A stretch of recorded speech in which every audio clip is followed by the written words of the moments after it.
Hello guys, welcome back to my channel. আমার চ্যানেলে তোমাদের সবাইকে স্বাগত।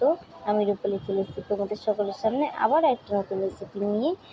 তো এটা তো একদমই আমার কাছে নতুনই রেসিপি, কারণ আমি কোনোদিন এই রেসিপি রান্না করিনি। এই ফার্স্ট আমি রেসিপিটা রান্না করছি, তো ভাবলাম তোমাদের সঙ্গে শেয়ার করে ফেলি। তো সেই জন্য নিয়ে চলে আসলাম এই নতুন রেসিপিটা। তো রেসিপিটার নাম হচ্ছে টমেটো আলু দিয়ে ট্যাংরা মাছের ঝোল। তো এখানে দেখো আমি টমেটোটা কেটে দিচ্ছি। আর যদি আমার ভিডিওটা তোমাদের ভালো লেগে থাকে তোমরা প্লিজ প্লিজ লাইক সাবস্ক্রাইব এবং শেয়ার করে দিও। আর কমেন্টে কিন্তু জানিও বন্ধুরা ভিডিওটা তোমাদের কেমন লাগলো। তো এখানে দেখো ট্যাংরা মাছ নিয়ে চলে এসেছি আমি, আর এখানে কিন্তু তেল গরম হতে দিয়েছি। আর দেখো আমি ট্যাংরা মাছটা কিন্তু ছেড়ে দিয়েছি, আর ট্যাংরা মাছটা দেওয়ার সঙ্গে সঙ্গে দেখো কেটে উঠেছে। তো আমার হাতে ছিল ক্যামেরা, তো সেই জন্য কেঁপে উঠেছে ক্যামেরাটা। আর এখানে দেখো আমি আলু ছাড়িয়ে নিচ্ছি। আর আমার শাশুড়ি মা আমাকে সব কিছু কেটে কুটে আর কি হাতে হাতে করে দেন, গুছিয়ে দেন। তো আজকে সকালবেলাতেই ওনার হাতে গরম জল পড়ে গেছে, তো সেই জন্য আমি নিজেই করে নিচ্ছি। এটা কিন্তু মাছের আলু কেটে নিচ্ছি।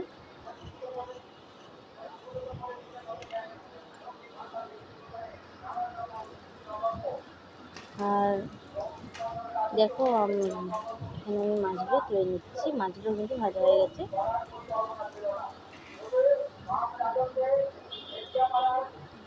আর মাছগুলো এতটাই স্লিপ যে আমি তুলতেই পারছি না। ভাবলাম দুটো তিনটে করে তুলবো, কিন্তু সেটা আর হচ্ছে না, একটা একটা করে কড়াইয়ের মধ্যে থাকতে হচ্ছে।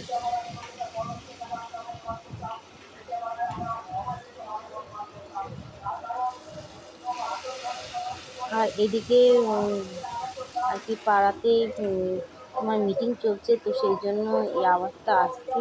তো তার জন্য তোমরা কিছু মনে করো না বন্ধুরা।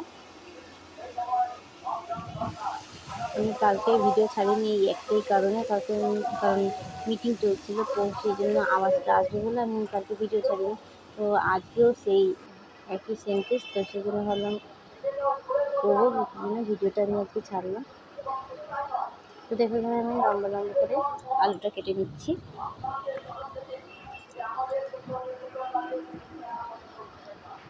আর এখানে দেখো মাছটা ভাজা হয়ে গেছে আমার। আর এখানে ডিমটা আমি ভেজে নেব। আর আলুটা দেখো আমি ধুয়ে নিচ্ছি। দেখো মাছের সঙ্গে সঙ্গে কিন্তু আলুও স্লিপ খাচ্ছে।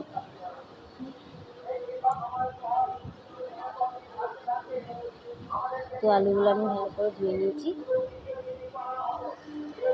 আর আমি এখানে গ্যাসটা বন্ধ করে দিয়েছিলাম, গ্যাসটা জ্বালিয়ে নিয়েছি।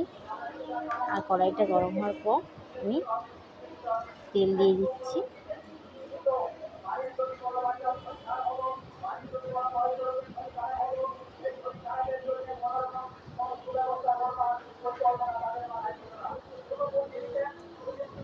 আর আমি কিন্তু এখানে জিরে ফোড়ন দিয়ে নিচ্ছি। তোমরা ট্যাংরা মাছে কী জিরে কী ফোড়ন দাও তোমরা প্লিজ কমেন্টে জানিও। হ্যাঁ, আমরা জিরে ফোড়ন দিয়েই রান্নাটা করি।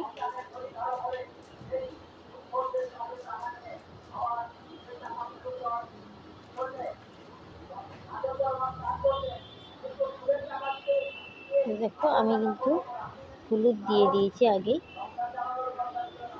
আমি হলুদটা দিয়ে দিয়ে তারপরে আমি আলুটা ছাড়ছি, নাহলে তেল ছিটতে হবে।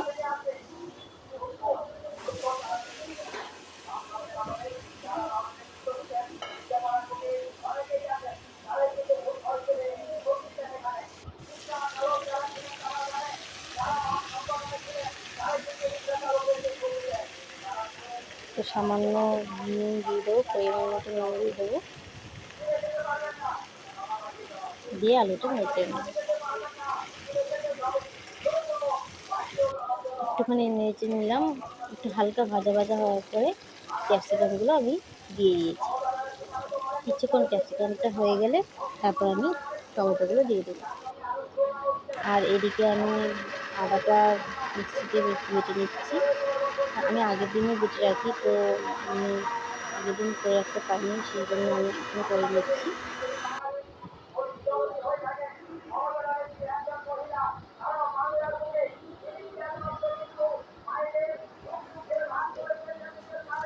দেখো ক্যাপসিকামগুলো কিন্তু একটু নরম হয়ে গেছে।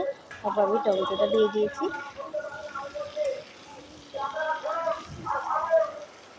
দেখো কি সুন্দর কালারফুল লাগছে। এখানে দেখো আদা বাটা হয়ে গেছে আমার। আমি আদাটা একটা বাটির মধ্যে তুলে রাখবো, রেখেই সামান্য আদার মধ্যে মানে এই বাটিটার মধ্যে আদা দিয়ে আর জিরে ফোড়ন সরি জিরের গুঁড়ো আর ধনের গুঁড়ো আর লঙ্কার গুঁড়ো দিয়ে আমি এর মধ্যে দিয়ে দিলাম।